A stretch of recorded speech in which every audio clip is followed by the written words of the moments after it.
Hello guys, welcome back to our channel English plus science with us. और आज मैं आप लोगों के लिए लेके आई हूँ जो हमने पहले से वीडियो कंटिन्यू कर रखा था। लाइफ प्रोसेस में हमने न्यूट्रिशन पढ़ लिया था, रेस्पिरेशन पढ़ लिया था, ट्रांसपोर्टेशन पढ़ लिया था। उसका नेक्स्ट टॉपिक एक्सक्रीशन। तो इसमें एक्सक्रीशन ओनली दो टाइप्स के होते हैं, दो ऑर्गेनिजम्स में हम पढ़ने वाले हैं हमारे क्लास 10 की सिलेबस में। एक तो एक्सक्रीशन इन प्लांट्स और एक्सक्रीशन इन ह्यूमन बींग्स। इसमें हम दोनों पढ़ेंगे। मोलेकुलर डायग्राम सिर्फ एक्सक्रीशन इन ह्यूमन बींग्स का बनाया है, एनिमल्स का बनाया है। प्लांट्स का हम इसे ओरली डिस्कस करेंगे, उसका कोई डायग्राम नहीं है।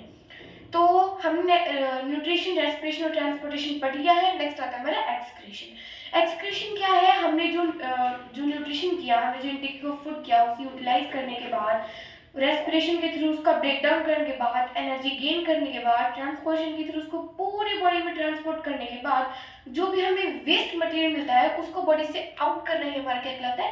एक्सक्रीशन कहलाता है। उस पूरी प्रोसेस को क्या कहते हैं? एक्सक्रीशन कहते हैं। तो मेनली अपनी बॉडी में जो एक्सक्रीटरी सिस्टम है उसका जो मेन ऑर्गन जो आता है वो आता है हमारा किडनी, जिसके थ्रू हम ये एक्सक्रीशन का वर्क कर पाते हैं। तो पहले हमारी ह्यूमन बॉडी में जो किडनी का जो डायग्राम है वो कुछ इस तरीके से, ये तो हमारी जो किडनी है, इससे ये यूरेटर है, फिर यूरिनरी ब्लैडर है और लास्ट में फिर ये यूरेथ्रा है। ये हमारी रेनल आर्टरी है, लेफ्ट रेनल आर्टरी, फिर ये है लेफ्ट रेनल वेन, जो ब्लड है वो लाने और ले जाने का काम करते हैं।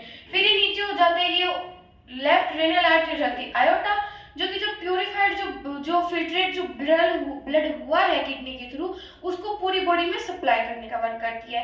फिर नीचे ये इसके जिस साइड वाले जो लेफ्ट रेनल जो वेन है, ये है वेना कावा। ठीक है, अब कि किडनी का वर्क कैसे करती है, क्योंकि इसका फंक्शन होता कैसे है। तो किडनी के अंदर किडनी का जो फंक्शनल यूनिट है वो है नेफ्रॉन। क्या है? ये पूरा स्ट्रक्चर जो है नेफ्रॉन का ही है। किडनी के अंदर कम से कम 60 to 70 मिलियन नेफ्रॉन होते हैं जो यूरिन को फिल्टर करने का काम करते हैं। एक कंफ्यूजन है कि आखिरकार ब्लड फिल्टर का होता है और ब्लड प्योरीफाई का होता है। ब्लड फिल्टर तो होता है किडनी में, यानी किडनी की फंक्शनल यूनिट नेफ्रॉन में, और प्योरीफाई होता है लंग्स में। ठीक है, तो नेफ्रॉन क्या करता है? नेफ्रॉन ब्लड को फिल्टर करने का काम करता है। कैसे करता है? जो आर्टरीज है, जो वेन्स है, वो ब्लड कहाँ लेके आएंगे? Bowman's capsule. ये पूरा स्ट्रक्चर है नेफ्रॉन का है, कहाँ लेके आएंगे? Bowman's capsule. इसमें ग्लोमेरुलस, ये जो सेल्स है ग्लोमेरुलस सेल्स देख रहे हो, ये बहुत ज्यादा अमाउंट में प्रेजेंट होती हैं ग्लोमेरुलस सेल्स। ये सेल्स क्या काम करती हैं? ये ब्लड को फिल्टर करती है, ब्लड को फिल्ट्रेट करने का काम करती है। ब्लड फिल्टर हो गया, अब ब्लड आया नीचे कहाँ आएगा? अब ब्लड फिल्टर हो गया तो जो फिल्ट्रेट ब्लड है वो तो चला जाएगा। ये जो यूरिन है वो कहाँ आएगा? ये पीसीटी में आएगा। ये जो पार्ट है ये क्या है? ये पीसीटी है, प्रॉक्सिमल कॉन्वोल्यूटेड ट्यूबुल, जिसकी फुल फॉर्म है प्रॉक्सिमल कॉन्वोल्यूटेड ट्यूबुल। पीसीटी में क्या काम होता है? पीसीटी में रीअब्जॉर्प्शन का काम होता है। कैसे? अब जो यूरिन आया उनमें कुछ विटामिन बचे होंगे, कुछ मिनरल बचे होंगे, वाटर बचा होगा, उस वाटर को ये रीअब्सॉर्ब करता है और इसके चारों तरफ ब्लड कैपिलरीज प्रेजेंट होती है। क्या प्रेजेंट होती है? Blood capillaries. डिफ्यूजन प्रोसेस के थ्रू जो भी यूजफुल न्यूट्रिएंट मिला हमें उस यूरिन से, विटामिन मिला, मिनरल मिला, वाटर मिला, जो कुछ मिला, वो डिफ्यूजन प्रोसेस के थ्रू उस ब्लड कैपिलरी में चला जाता है।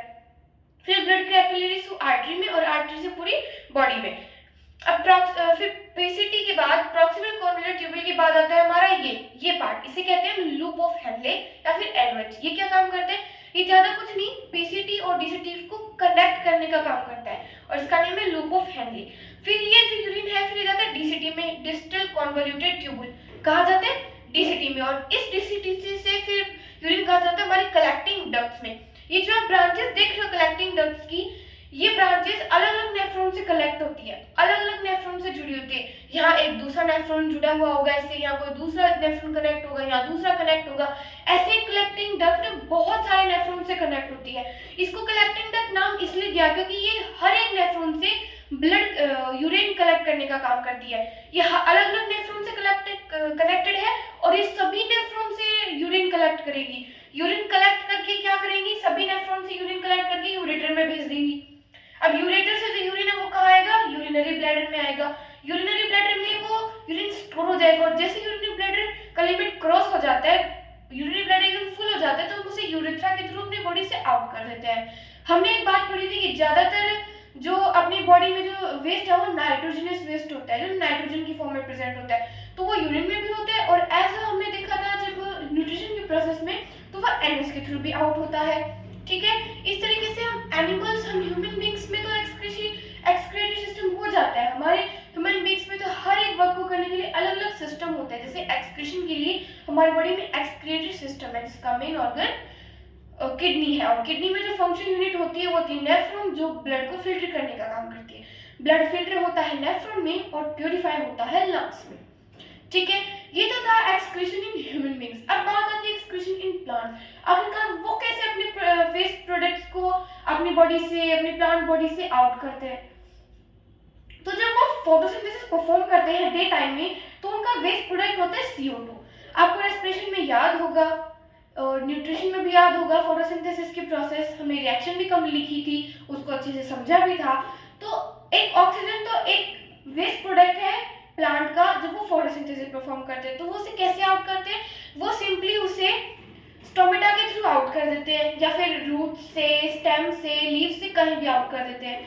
कुछ वेस्ट प्रोडक्ट वो होते हैं लीव्स में स्टोर करके रखते हैं, लीव्स में स्टोर करते हैं उन लीव्स में जो जल्दी ही शेड ऑफ होने वाले, जो जल्दी फॉल ऑफ होने वाली है, पत्तियां गिरती है ना पेड़ों से, पत्ते के सिरे में वेस्ट प्रोडक्ट्स होते हैं जो अब उस प्लांट बॉडी के किसी काम का नहीं रहा, तो वो उस लीव्स में जाके स्टोर हो जाते हैं जो जल्दी ही फॉल ऑफ होने वाले होते हैं। तो एक इस तरह से भी वो अपने वेस्ट प्रोडक्ट को आउट कर देते हैं। कुछ जो एक्सेस वाटर होता है, एक्सेस वाटर जब प्लांट बॉडी में प्रेजेंट होता है तो वो भी एक तरीके से उनका वेस्ट प्रोडक्ट ही होता है, तो वो उसको ट्रांसपिरेशन के थ्रू आउट कर देते हैं। और कुछ वेस्ट प्रोडक्ट जो ओल्ड जाइलम होती है, हमने ट्रांसपोर्टेशन में पढ़ा था कि 2 कंडक्टिंग टिश्यूज होती हैं जो प्लांट में सप्लाई करने का काम करती है, ट्रांसपोर्ट करने का काम करती है, भले वो वाटर हो या फूड। तो वाटर ट्रांसपोर्ट करने का काम जाइलम करती है। तो रेजिन्स एंड गम्स की फॉर्म में जो वेस्ट प्रोडक्ट्स है वो ओल्ड जाइलम में प्रेजेंट होता है। और कुछ वेस्ट प्रोडक्ट्स प्लांट्स जो है वो रूट्स के थ्रू आसपास अपनी जो सोइल होती है उसमें निकाल देते हैं। तो प्लांट्स का ज़्यादा कुछ है नहीं, एनसीईआरटी में सिर्फ एक छोटा सा पैराग्राफ दिया है कि आखिरकार प्लांट्स अपने वेस्ट प्रोडक्ट्स को कैसे बाहर निकालते हैं। ज़्यादा मेन है वो है एक्सक्रीशन इन ह्यूमन बींग्स, जिसका हमें जो मेन जो एक्सक्रीटरी सिस्टम है वो और नेफ्रॉन स्ट्रक्चर दोनों अच्छे से पढ़ना होता है। फिर अगर किसी की किडनी फेल हो जाए तो एक प्रोसेस होती है डायलिसिस, जिसको हम डायलिसिस कहते हैं या फिर आर्टिफिशियल किडनी कहते हैं। उसकी हेल्प से अपन उस व्यक्ति का, उस पर्सन का हम एक्सक्रीशन करवा सकते हैं जिसकी अभी किडनी फेल हो चुकी है या उसने डोनेट कर दी, जो भी हुआ है। तो ये था हमारा एक्सक्रीशन इन ह्यूमन बींग्स। अगर आपको अच्छा लगा तो वीडियो को लाइक करें, शेयर करें और चैनल को सब्सक्राइब करें।